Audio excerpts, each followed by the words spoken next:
So, Bob, I was ready to wrap up today, having recorded one episode, but you pulled the microphone back and said, no, God damn it. Nose to the grindstone there, Kirk. I want to record more episodes. And so, let's go. Patron Pie, she says, I'm studying to become a psychotherapist, and your podcast is a big part of why I chose this path, so thank you. I have a question. How do you support clients dealing with problems you can't personally relate to? How do you support clients dealing with problems you can't personally relate to? I work at a bank, and we recently received an email from a very upset customer. He shared that he had been trying to have children for many years without success and described this as his biggest dream and source of trauma. Wait, I work at a bank, and we recently received an email from a very upset customer. He shared that he had been trying to have children for many years without success and described this as his biggest dream and source of trauma. He had received a marketing message about setting up a sub-account for a child. Oh, I see. He said that reminders like this make it impossible for him to escape his depression and anxiety, and that he thinks about this life failure, his words, every day. I can't stop thinking about it. If he came to me for therapy, I'm not sure I'd know how to help him. Even setting aside that I am child-free by choice, I struggle to understand how one unfulfilled desire can affect someone so deeply. Most people wouldn't be so shaken by something like a marketing message. I'd really love to hear your thoughts. Greetings from Poland. Bob, what do you think? Yeah, what a great question. So, yeah, I mean, you could say that I can't relate to anything anybody ever talks about when they come to therapy because I don't have their specific experience. Sometimes I have an experience that's analogous, and sometimes I actually don't. So when I heard about this thing, if this were my client, I'm like you, I'm childless by choice. So, the desire to have a kid is not something I don't have that in me. However, I do know what it's like to want something and not be able to get it. Everybody knows that. That's frustration. Frustration is that feeling you get when you want something and you can't get it. And usually it's a cover for, sadness or sometimes envy, but usually something like sadness or disappointment or grief. So if this were my client and they wanted help with it and they were doing all that they could to reach their goal, and maybe the goal is attainable but not attainable in the immediate, or maybe it's not attainable, who knows, right? I would be suggesting to them that they simply accept what is, which I don't have to relate to know how to know what it's like to accept something that I don't like. Everybody has that. So for this client, I would be thinking about leaning into it. If you really want to get it so that you are not distressed by these kinds of, say in this case, a marketing message, then one possibility is just to simply seek them out and lean into them. So like the other night, we're in bed, it's nighttime, and our dog just starts licking himself. And he'll do this for like 15 or 20 minutes, right? And it's really kind of annoying. It was driving Colleen crazy, right? And so she was kind of getting frustrated with the dog, and she would like lean over and try to pull his face away, but he's very willful. So he just kept doing it. And we were talking about the next day, and I'm like, well, what I used to coach my students in class was lean into it. Just lean into it, which means focus on it. Focus on it. Don't get away from it. Instead, move right in towards it. And chances are what'll happen is you won't like it, but eventually your feeling about it in the immediate will subside. It'll go down because you're leaning into it as opposed to trying to get it to stop or trying to get your...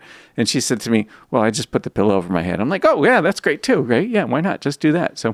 So if this were my client and they wanted to make themselves more resilient to all the myriad reminders of, people that have kids. I mean, you go out in the street and you see that all day long, right? Like, so if that sort of thing is triggering, then I would say, okay, one possibility is go out on the street and look at pictures of families, right? And just feel whatever comes up, which might be frustration, might be occasionally anger, though I don't generally coach people to try to expose to anger. Usually I'm suggesting that they look for the thing underneath, which is, in this case, most likely really deep pain and sadness.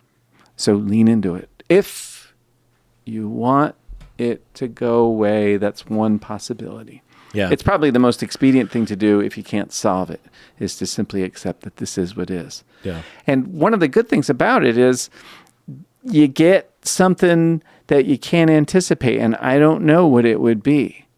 But when people lean into such a thing and grow their level of acceptance that this is my life, and at least right now it is childless in the case of the guy at the bank. At least right now it is childless. What happens is new possibilities emerge that nobody could anticipate as a result of having done that. And maybe it's stuff like, oh, golly, I think I'd like to help other people who have this trouble in life. Or I find myself feeling more compassionate. Or I get to think about other ways that I can achieve a generative fulfillment. Like maybe I'm not going to have my kids. Maybe what I'm going to do is I'm going to foster kids. Or I'm going to go teach at a school. Or I'm going to be a better uncle or aunt. Or I'm going to, give to child charities or, whatever. But a way to, it isn't the same way and it won't be the same experience, but a way to meet my own need for generativity, that's the way I think about people that want to have kids. So they want to generate. So, yeah. Anyways, that's it. Yeah.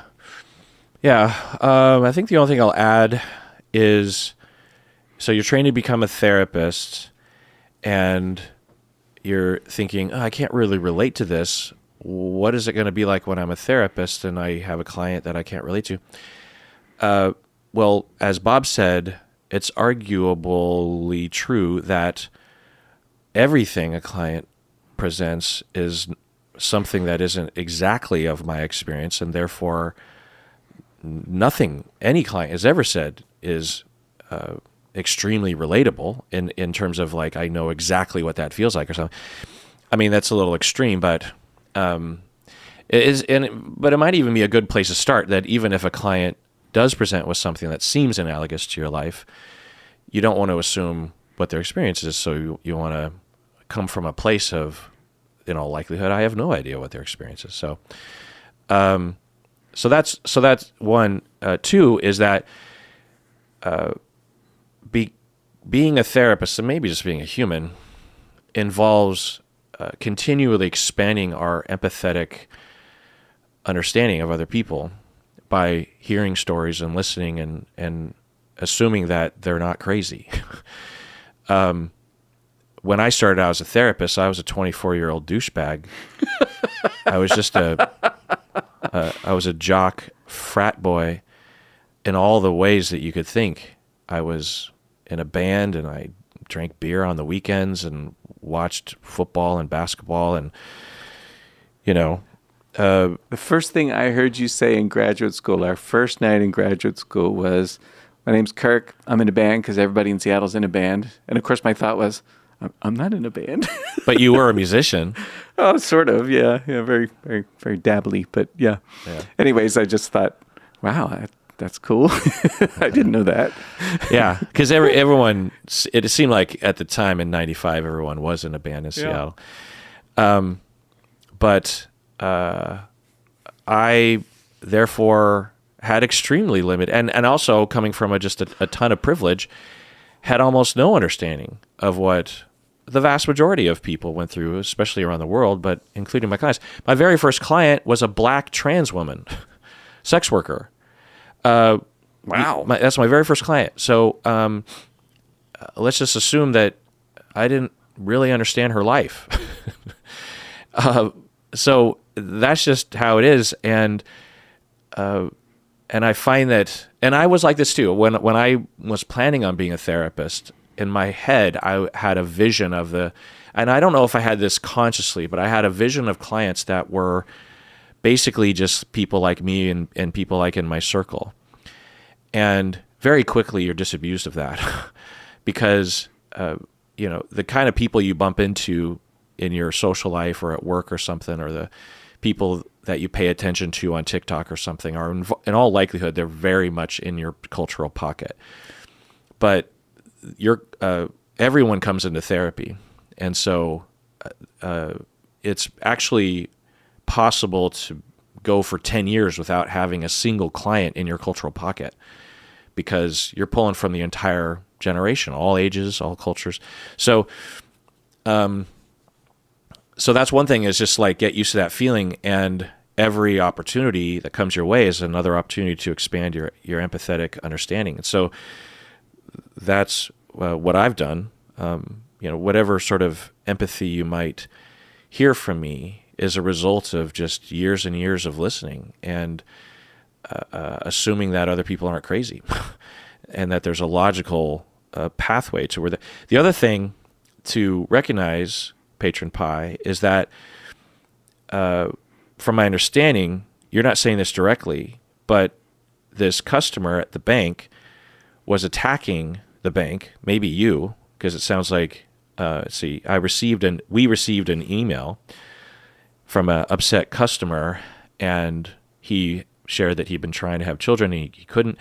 And when he got this advertisement from your bank saying, set up a sub account for your child, it triggered him and he got real upset. And he even shared in the email that it was a life failure. So, he's laying it out there. He's not merely attacking and criticizing. He's telling you how vulnerable it is for him. And so for you and your team at the bank, it's natural to feel hurt and accused and feel unfairly attacked. Like, wait, we just sent out an advertisement among many about setting it. You don't have to read the advertisement. It's not an indictment on people who don't have kids or whatever. Why are we getting the attack here? So I imagine that for you and the people around you, it wasn't just an intellectual observation of, that's interesting, I wouldn't have thought that would trigger. And in all likelihood, you're hurt that you're being attacked, or afraid of being called out, or having your regional manager contacted, or having this guy come in and yell at you personally. Like you have some emotion around it. And this is the key to being a good therapist, is to identify that and to work on that and to think about that and contemplate that, because the pathway to empathy is prevented by these kinds of feelings that we call countertransference. And the fact that you've been thinking about it, right, to the point of emailing in about it, like what you're ruminating on it, not maybe in a pathological way, but maybe in a helpful way. You're thinking, what's going on with this guy? And I want to figure this out. The other so what I'm asking you, Patron Pie, is why are you trying to figure it out? What effect did this have on you? And how is it and you're noticing that you don't have empathy. I think you're saying, I can't relate to this guy. And I'm alerted by that. And that's a great question. It's a very, it's a question you will hopefully ask for the rest of your career. What is getting in the way of my empathy here?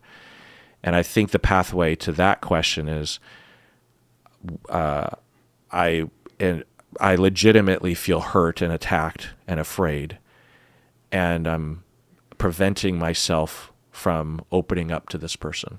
So, all right, let's take a break. We get back, more emails. All right, we're back from the break. So I've been doing this other kind of OPP, Bob. Oh, yeah, that's right. So give me two letters. Two letters. That you would imagine would be in a first or last name. M, like Mary. Yeah. And T, Tom. T. Well, that together. The letters would be together. Well, maybe if I do a search by M space T. Oh, I got it. No, I get it now. So, yeah. Well, there's one person. Anne, I won't say her whole name. I never know if it's bad or good to say the whole name, but sometimes I feel like not. But this person is from God knows where, because they don't list it. By the way, if you don't have your address toggled so that we can see it as creators, then we can't send you the merch that's associated with your tier. If you're, middle or upper tier, you'll get something. Stacy will send you something. But anyway, Anne has been a annual patron since February of 2022. Wow. So 3 years. But give me Yeah. two letters that are together. Sure, got it. CR. CR. So we're talking about like crap or crane. Craig. Oh, we have Adrian Craighead. That's an interesting last name. Mm-hmm. But they just became a non-patron 3 days ago. So I don't understand that. But so I think they just are a follower on Patreon. Anyway, we have Christiana from God knows where. Looks like Europe somewhere because they're paying in euros. We have Krista from God knows where. Anonymous from God knows where. Okay, we have Christina from Honolulu. Ooh. I wonder what that's like, living in Honolulu. Because it sounds like magic to me. I live here. Yeah. And so Honolulu looks like, like paradise or something. I wonder if people in Honolulu, get to feel that way. Yeah. Well, as a Japanese American with relatives and an affinity for Honolulu in particular, I have a sense of, and you've been there, right? I've been there.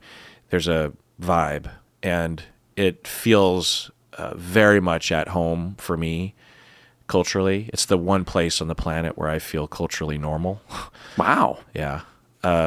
And not only just in my skin tone and my half slanty eyes, but also just the mindset and because it feels like when I would hang out with all my extended families, the kind of food and the vibe and the thinking and the values and the home, the way the homes smell. Anyway, Catalina from Austin, Texas, Jill Crane from Columbus, Ohio, Crystal from Syracuse, New York. Oh, I've been to Syracuse. Hungry Charlie's. What's Syracuse like?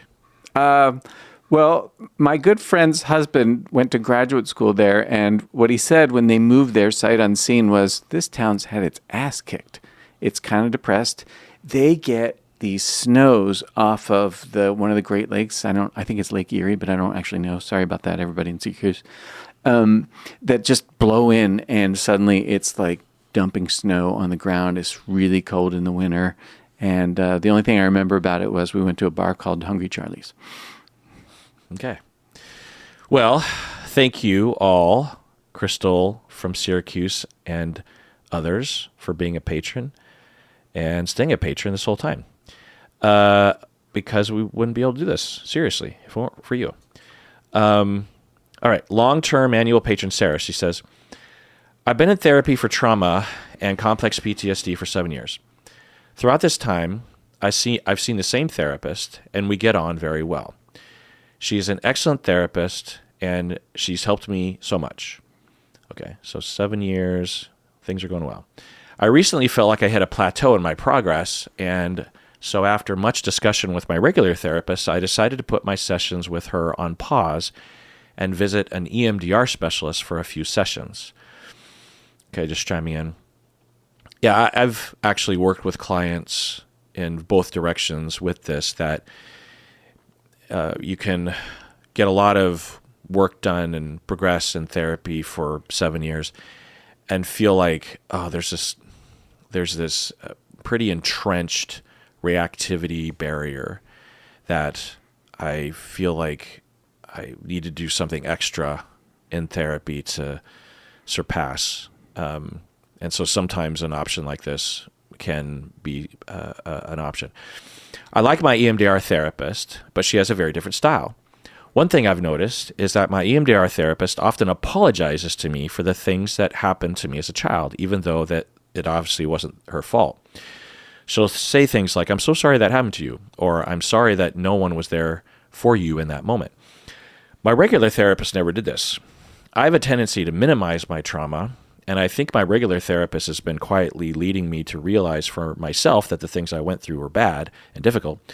But she would never point out those things by herself, and she's never apologized to me. All right, so just chime in.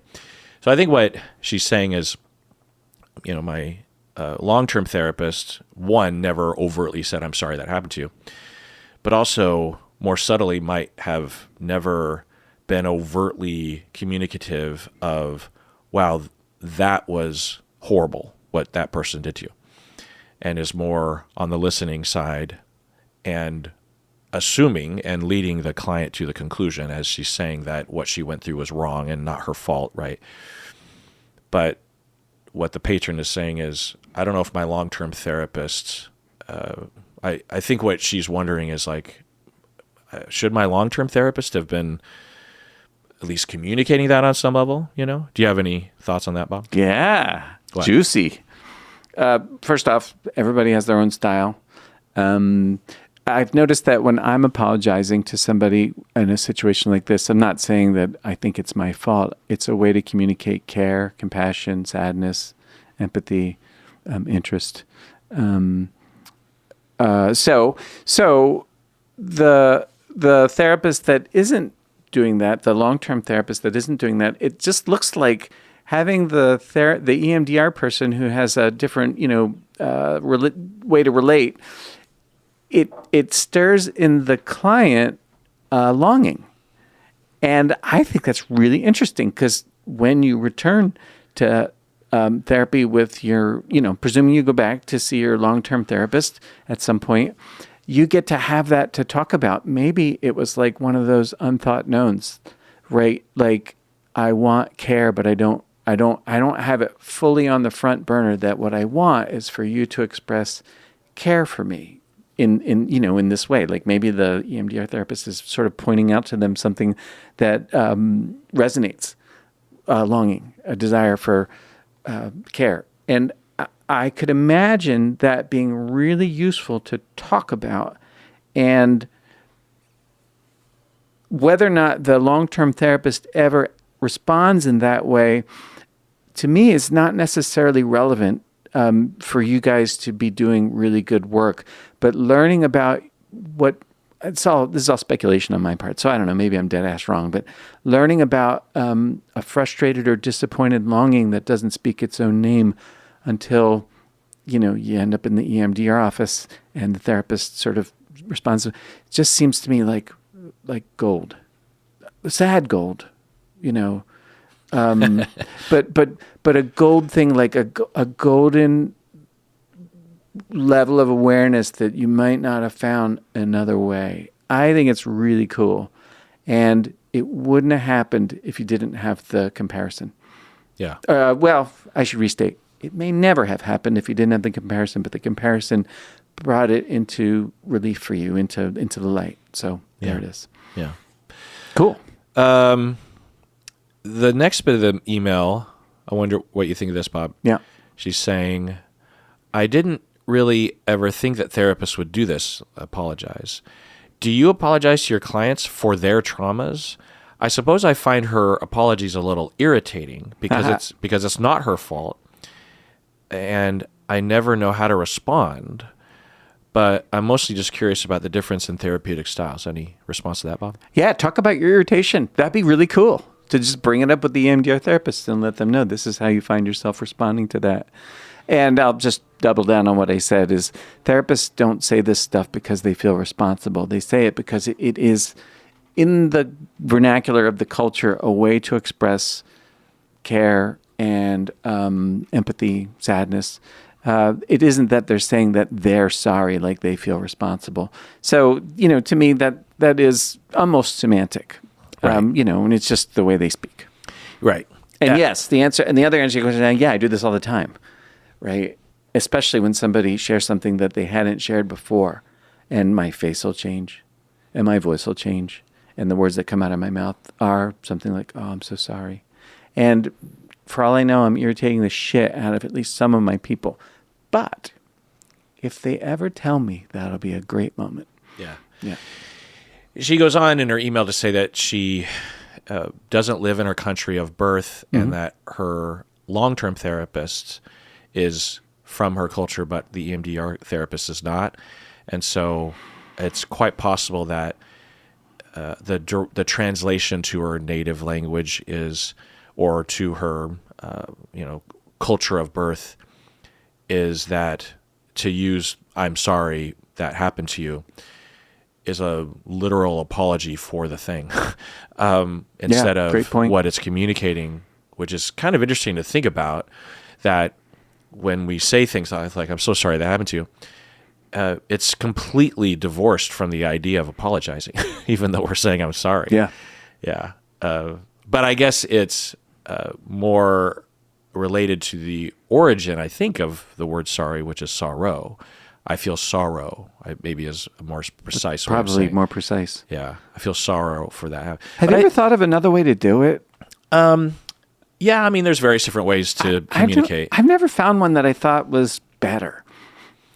Well, I'd have to be in the moment, but what comes to mind is just other ways of saying that. It's just like, man, when I hear that, it's overwhelmingly sad and distressing.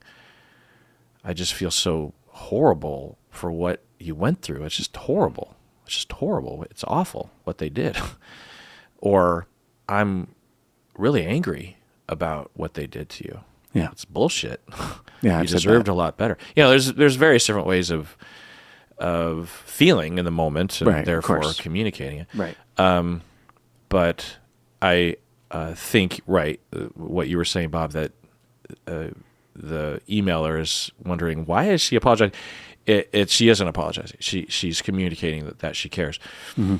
Another email, Patron Melba from the Philippines. She says, I've been digging through your deep dives to learn about validation, how to give validation, how to receive it, how to separate what to validate from a sea of hurtful comments, how to validate myself and not validate myself as appropriate, how to validate and not validate myself when appropriate, and what changes to expect in me and in others as I learn to give and notice validation more. Digging through here, how to give validation, so how to validate someone else for their experience, how to receive validation from others, how to separate what to validate from a sea of hurtful comments.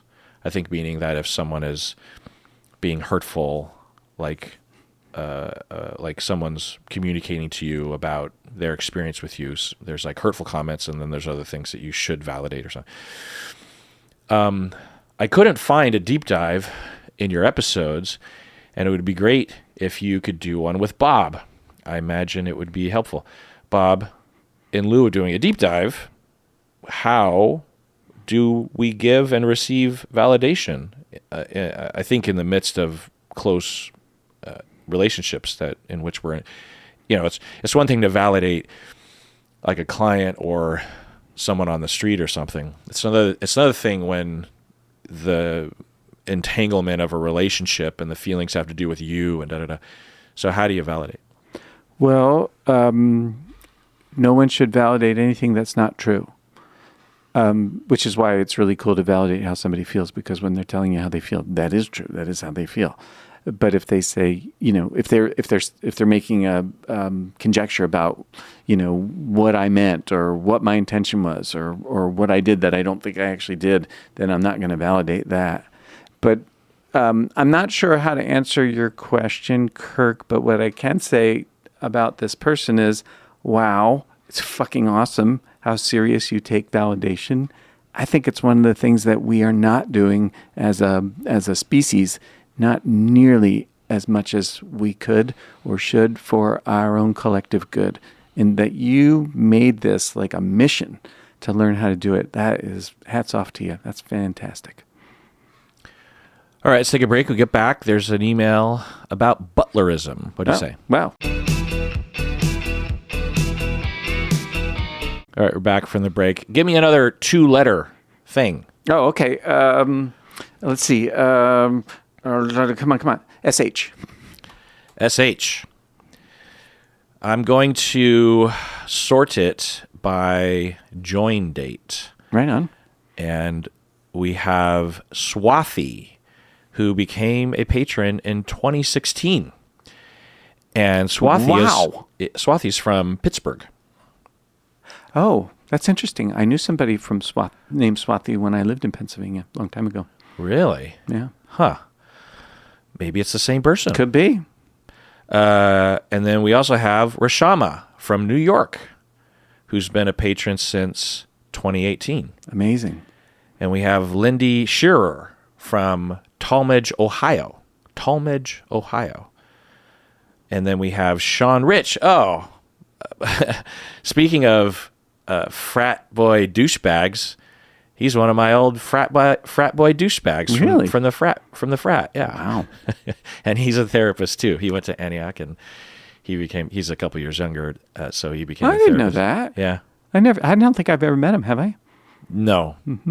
Yeah. Was he one of your students too? No. Yeah, that would have been weird. I guess. But yeah. So he's been a patron since 2018. I wonder if he still listens. Sean, if you're out there, email me through the website, because I was extremely tickled when I found out that you listened, because you've been listening, Sean, for a long time. So anyway. And then Lorraine from Dallas. Good old Lorraine from Dallas has been a patron since 2019. So those are our at Sages. Thank you for being a patron and staying a patron for so long, you shush people. Hey, so when did you start having patrons? 2015, was it? Yeah. Wow. 2016. Yeah. Long time. Yeah. Like I know. in the Emeritus Club. Yeah. I mean, just having a podcast that long, or listening to a podcast for that long, is impressive. Yeah. Okay. Annual patron Sarah, she says, my husband and I are both, so I haven't sifted through this email at all. Oh. So it's going to, usually I trim it down a little bit. So settle in, because it's a little long one.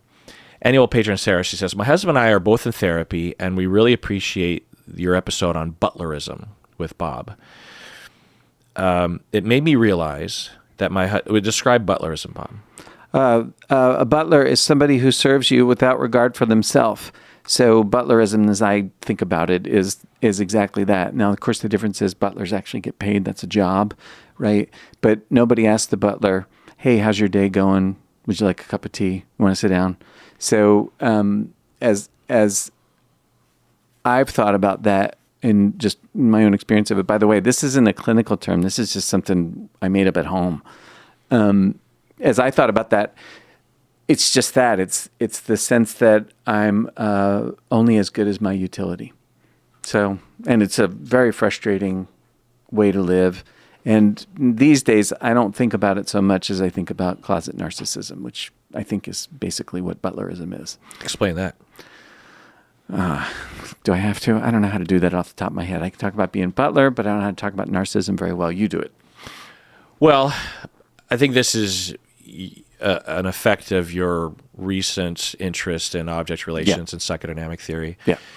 That a more broad definition of narcissism is involved in this, that has to do with being extremely self-referential and cut off from what's actually happening outside of us. And as a result of trauma and going inward and being within one's own narrative without any check-in with the outside world, even others will say, you don't have to be my butler. In fact, it's actually not good for me. The, again, broader definition of narcissism is to not listen to that, to not absorb that, to be within one's own story. And I need other people to see me in a certain way, and that's my orientation, is I want people to see me as the perfect butler, as the perfect partner, or the perfect servant, so that I can finally be accepted. You know what I mean? The sort of Donald Trump version of narcissism is a different version, which is more classic and quintessential, in that they are desperately running in place to find some semblance of just even a self, which I guess is involved in this other narcissism as well, Butler narcissism. But that they are constantly bragging and trying to be superior, not because they actually see themselves as superior, but they actually see themselves as irrelevant and inferior, and they're trying to establish themselves as worthy in other people's eyes so that they can get some inkling of security and attachment and love. And some, if they convince themselves that they're superior, then they get some level of self-respect and some notion that they exist in the world even. But it's all false, and it's all just paper thin, and from 1 minute to the next, depending on the severity of the injury, it all just wisps away, and they're back to square one, scrambling in place, trying to establish that they matter. Meanwhile, they're in their own narrative, and they're trouncing on everybody else. With Butler narcissism, it's the foundation is the same, and the action is different in that on the surface, it's almost like the opposite. The Butler narcissist is serving, is making, prostrating themselves, is coming off purposely inferior. But the desire is the same, and the desperation is the same, and the injury is related in that the self doesn't feel worthy at baseline, is running in place, trying to make other people understand that they are useful, that they are a good butler, and they're demanding tributes of worth in that vein of, you are a good butler. Thank you for being so useful to me. And other people in close attached relationships, they don't want a butler.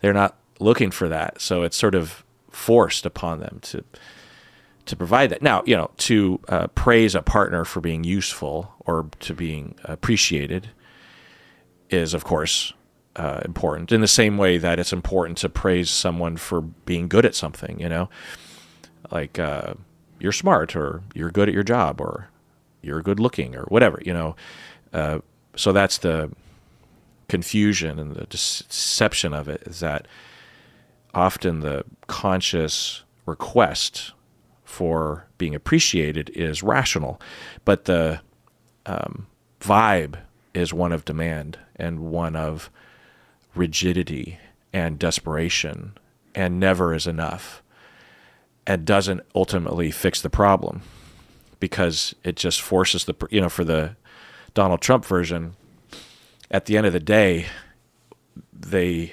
upon being satisfied narcissistically, will kind of know that it's all a sham and that they're only being propped up, even in the best of times, because of a lie. And for the Butler narcissist, they have a similar realization. I'm only being appreciated because of a lie. I'm not really here. They don't really care. I'm doing this out of desperation at best and rage at worst.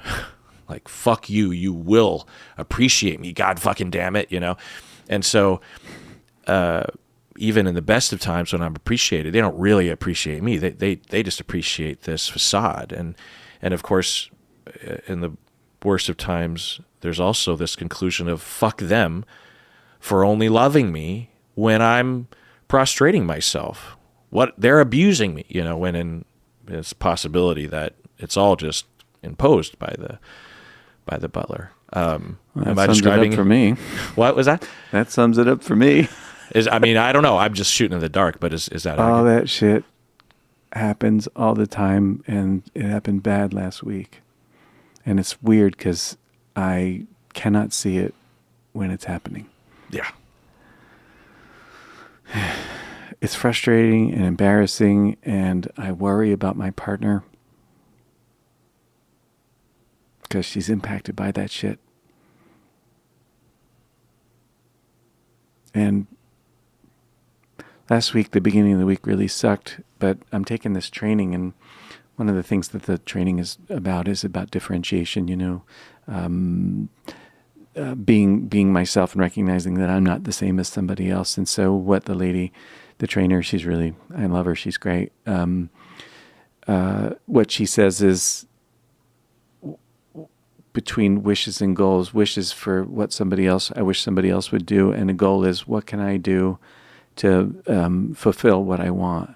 And what I wanted was Colleen's attention. And so what I said to her is, I'm taking this training. This is the thing they talk about because, why not have a little orientation? And so my goal here, this was on Thursday, my goal here is to make you feel safe. Do things that to try to make you feel safe and accept feedback from you if you don't, so that you'll be able to pay attention to me when the time comes for that. And she was most appreciative, and it was really cool because I kept my mouth shut.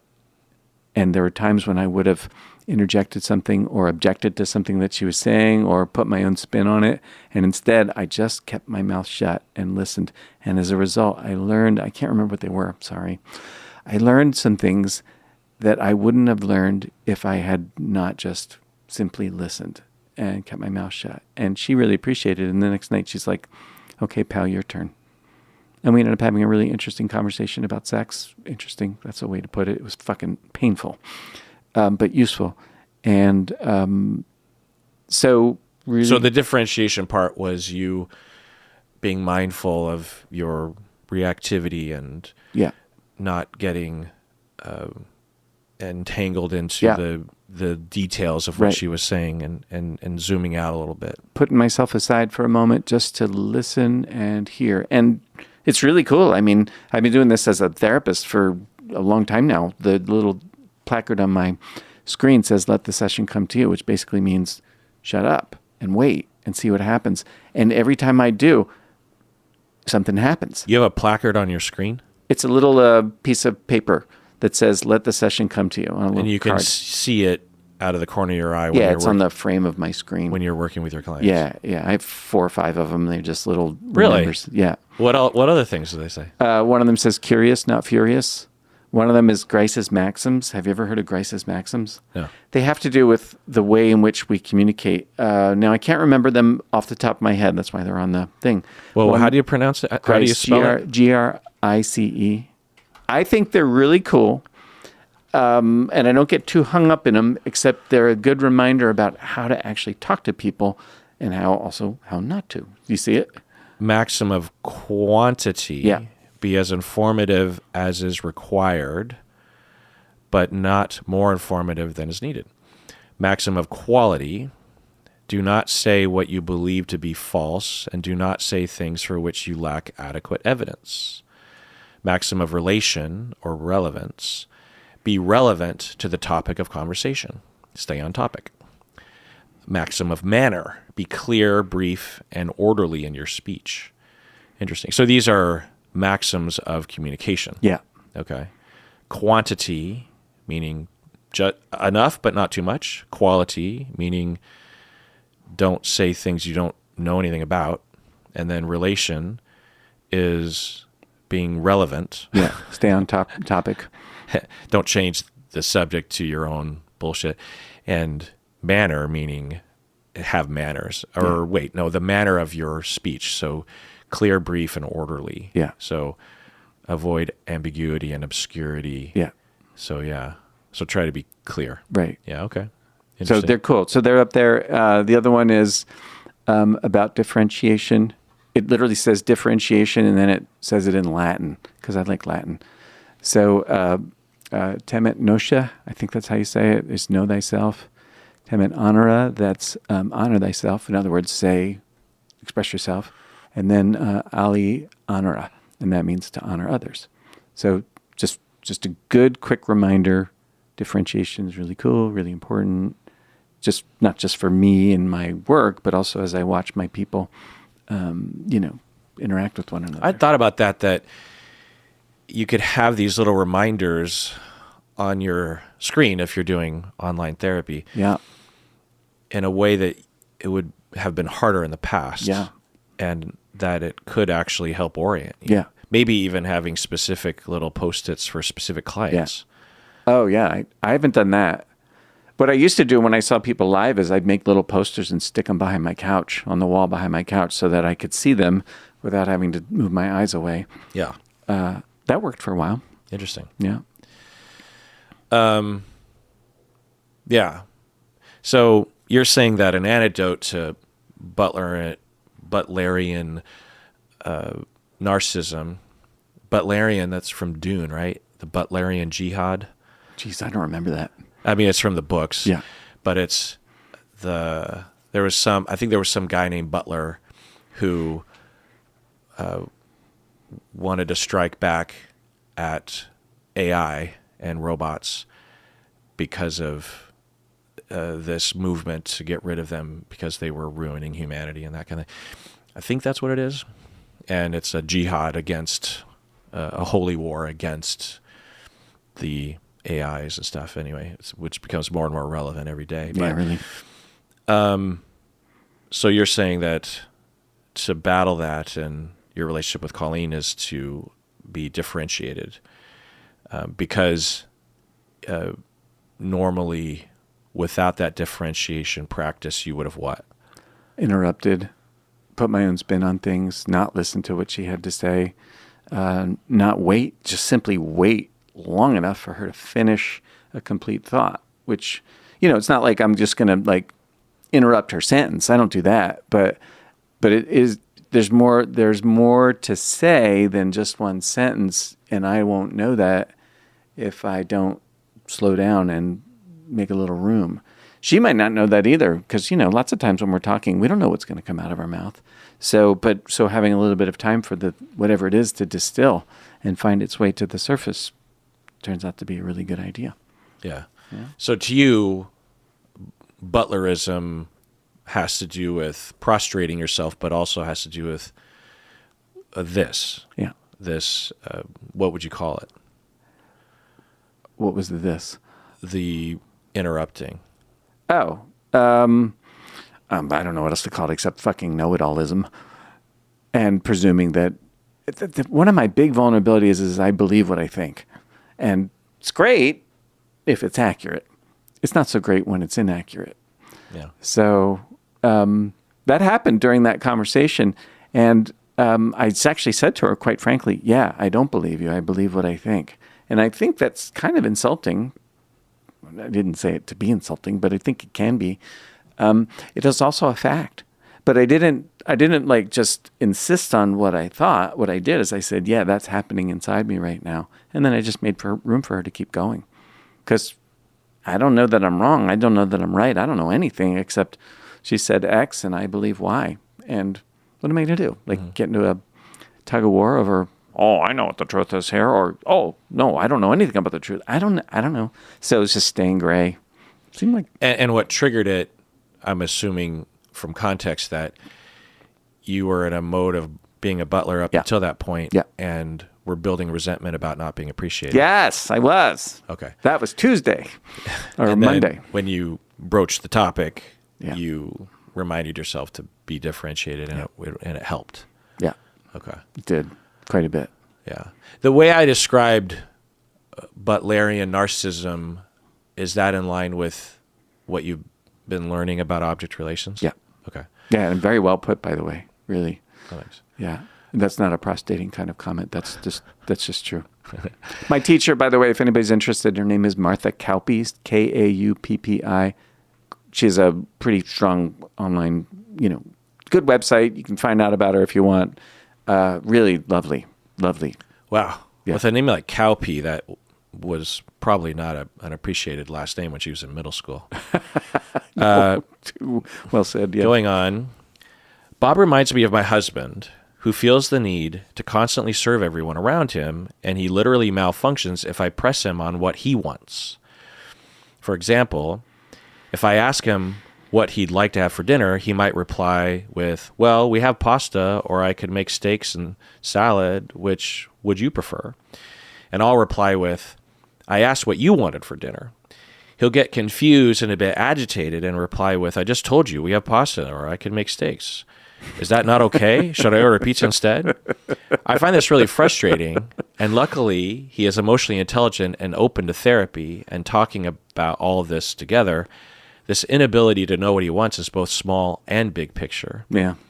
I realized that I actively need someone who is solid in their needs and wants because as a child, I was reproached often by my mother for being selfish.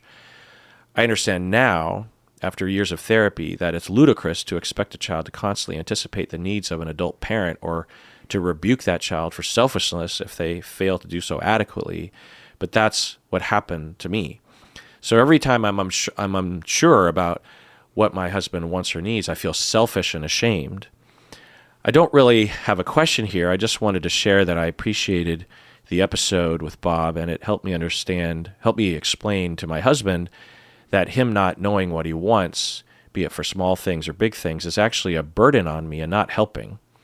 It feels like I have to think for both of us while he is able to occupy himself with serving my needs. By that I mean, he feels like he's fulfilling my needs by not asking me to pass the remote, to use Bob's real life example, but not fulfilling my big picture needs, which is to be able to relax knowing that if he needs something from me, he'll tell me, and I don't have to constantly be vigilant and trying to figure out what he is like. Yeah, just chiming in here. So, yeah, that's one way of putting it, annual patron Sarah, is that, in the short term, he's, I guess, consciously or on the surface, he's completely serving you, but big picture, he's completely not serving you because he's not letting you know what he needs or wants. The other way to put this is the way I was putting it earlier, which is that people don't want to marry a servant. They need someone to be present, to not be ethereal, to not be a wisp of smoke. They need someone to be in contact with them. And that's not something we often think about because, one, we just don't have sophistication in our culture around it, but also it's just generally assumed that if you're an adult walking around, you have an adult sense of your needs and wants. But that just is not the case in the case of abuse. So it's a weird thing to think about, that you can have someone who appears to have preferences, who's living a life, who makes choices, and yet has almost no or very tentative connection with who they are and what they want. And it can be very confusing as a partner when you're with someone like that, because if you're not like that, you would just assume that the other person would have a breaking point and blurt something out. Like, well, I've been wanting to have steak this whole time. You just think like something would come, that they would have the same level of inability really to hold back what they want and how they feel. But at higher levels of abuse, that will never happen. Or it'll come out in such confusion and pent-up rage that it won't look the way that you think it would look. So, to me, more fundamentally, other than, and of course, needing to know what he needs overall is important, but I think more baseline is that sense of just having an attachment with, like as an analogous situation to this, imagine, like in that Jim Carrey movie where he's in a reality TV show. Oh, yeah, The Truman Show. The Truman Show. At some point, Truman gets this sense that his wife is not really with him, that his wife is acting, right? Because she is. She goes home and has never really been, and she's just playing a part, right? And he gets this sense that something's off. Well, that's what it's like. You're with someone who is in their own narrative and in their own world, and they're not actually they don't actually show up for you. They're showing up for them. And it's not because they're selfish. It's not because they're being a dick or they're being paid by a reality TV show. It's because they're locked in a certain way. And so you can't yell at someone to show up in that way. It's just, and it can be very deceptive, particularly if, for you, Sarah, you grew up with a mom who was herself very selfish and calling you selfish. So your mom was sucking up all of the needs and the space. And so when you came across your husband, he was the opposite of that. He didn't take up any of that space. And so it seemed quite relieving and safe. But it has this other end of the spectrum, which has its own tyranny of, you're not letting me in, or I'm doomed, because if I can't know you and know what you feel, at the very least it's cold, and at worst I'm going to get punished occasionally for not meeting your needs, but you're not making it easy, you know what I mean? So to me that's the conundrum. But you're saying, as Bob is, that your husband is open, seeking therapy, talking about it, which goes a long way. For you, Bob, the issue is just as raging as it's always been in a lot of ways. But to have these moments where you can tell Colleen, I recognize that and I'm sorry, and I'm working on it, or, I see you. It is, in a lot of ways, not only just a soothing balm on the wound, but it's stepping out of that space. To say that is to not be a butler, is to not be narcissistic, is to not be locked in. It is recognizing. It is adult. It is mature. It is differentiated. Yeah. So both can exist in the same person. And when you cultivate, as you have done in your life, as what Sarah's husband seems to be doing in this marriage, there's a way forward without it being necessary to erase or correct immediately the problem. There is an answer to this. It just takes, unfortunately, a fair amount of effort on everyone's part, and grace, and getting over that hump of avoidance. You know what I mean? Do you find that to be true? Yeah, but it's, yes. One always has the option to phone it in or wake up and deal with shit the way it's there.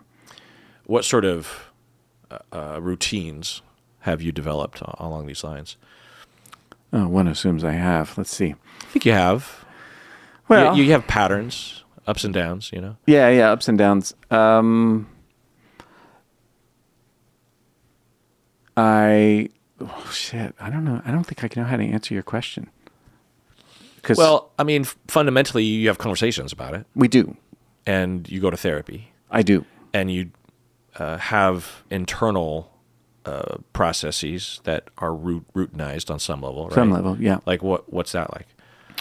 Well, not as often as I'd like, I suppose. But like things like the other day, which is just keep your mouth shut and wait. That's a good one. I'm going to practice that one later today. Not because we're in a conflict or anything, but because it's a good practice. So, all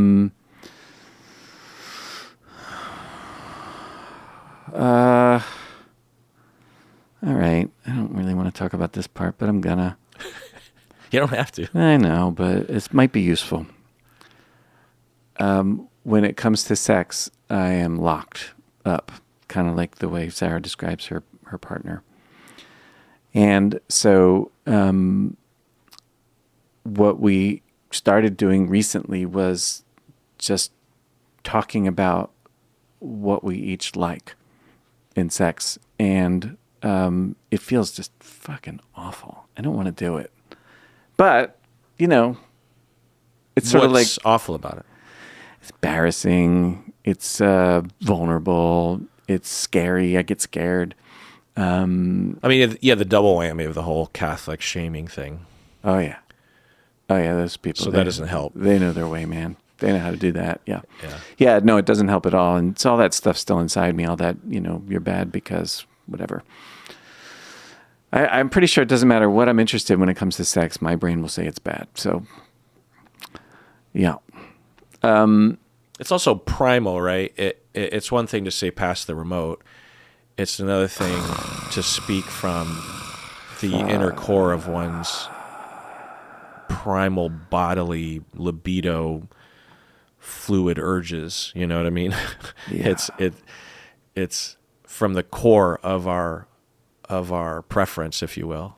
You know, it literally comes from the gut and the groin and the innards. You know, Yeah, literally. Yeah, that's awful. awfully vulnerable. Oh, yeah. Yeah. But that's a huge step forward. I mean, I don't know the progression, but I've talked with you about this on and off the microphone as well. But that sounds like evidence of a step forward significantly. Yeah. Because I would imagine 5 years ago you wouldn't even have been able to begin to have that conversation. No way, man. No. So that's a big deal. Yeah. Yeah. Well, I've been taking the sex therapy training for, I don't know, maybe the last 12 or 15 weeks. How did it feel to get over that hump, so to speak, and talk about it? Well, not done. How'd it feel? It's good. I mean, it's good that we did. And I think she likes that we are. And she said something, I'm not going to say what she said because that's Colleen's business, but she said something I just thought was fucking delightful about self-awareness. It was just lovely. It was just lovely. Yeah. And it made me feel like we are two separate people, right? We're not this like fused dyad. Sometimes we can kind of fall into that shit. And I felt like I was meeting her. Like, oh, there you are. Oh, that's new. I didn't know that. I guarantee you she felt that 100 times over with you if you were actually sharing how you felt. Yeah. That's that contact. Yeah. Both figuratively and literally. Yeah. That, Yeah. you're there. You are there. Yeah. With me. You're real. You're not ethereal. You're not a ghost. Yeah. You're there, and a real human wants to be with me. Not a butler, not a wisp, but an actual human being who can choose things and has interests. Yeah. And they're choosing to be with me. Yeah. That's different than a butler that shows up out of need. Right. Right. It's much more satisfying. It is eternally more satisfying and more giving and more appreciated, more needed, you know, and less narcissistic. Less narcissistic. Yeah. Yeah. How do you feel about sharing all this in It's retrospect? fine. There's parts of that parts of my sex life I will never talk about. I mean, that was pretty minor. You just talked about talking about it.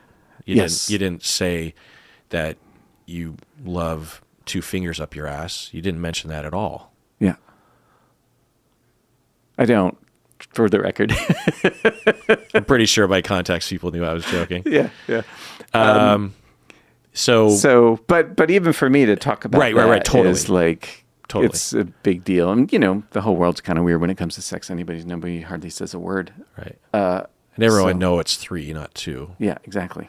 Yeah. Going on with the email. Thank you again, both. And they don't have to be the same hand. Just saying. Or the same person. Yeah. Right. Whatever. Thank you again. I really appreciate what you do. I listen to your podcast every night, so I appreciate the frequent updates. Your voice is soothing and makes me feel safe, and the same for Bob. Oh, thanks. I hope he's enjoying some time in his garage, and I love that you had a band night. Oh, that was last winter. Okay. Remember you guys played up in your studio? Yeah. Were you involved? Anyway. Colleen was playing tambourine. Yeah. Right. I was filming some of it, and Sarah in Italy. yeah. So thank you, Sarah, for that. And kudos to you and your husband. I forgot to tell you. Oh. The bathroom is done. Well, you told me. I told you, but you didn't tell when everybody. you were at my house last, the shower wall wasn't installed, right? Okay, right. Now it is. The shower's great. The floor's great. Colleen loves it. If you had social media, it'd be cool if you could share the pictures. It's actually a really nice bathroom. I'm particular about fixtures and mirrors and sinks and tile and style and lighting and trim and just all that stuff. And the choices that you and Colleen made, and the craftsmanship and the workmanship, and also just the nuts and bolts of the heated floor. Yeah, and, that thing's deluxe. And the laundry chute that you made. That was the tiling job and the cutouts that you had. It's all just like top notch. And so take it from me, y'all. It looks like a Pinterest top notch posting, if I could tell you what it looks like. If I could say, the sconces, the mirrors are very clean, but they're also cabinets. You know, the classic that I love. I love having a mirror cabinet. Right. But a lot of those mirror cabinets are pretty, I don't know, chintzy looking. Yeah. But these are like really nice looking. Yeah, they're pretty nice. Yeah. And you're going with a bronze look that I like, with like dark green cabinetry and that's right. It's kind of a nice look, you know, dark forest green with brass fittings and a nice sort of eggshell white stuff, and so it looks really great. Yeah. So congratulations. Thanks. I will speak on behalf of the listeners. It only took 23 months. Yeah, it always takes so long. Everything. And everyone out there, please take care of yourself, because You deserve it.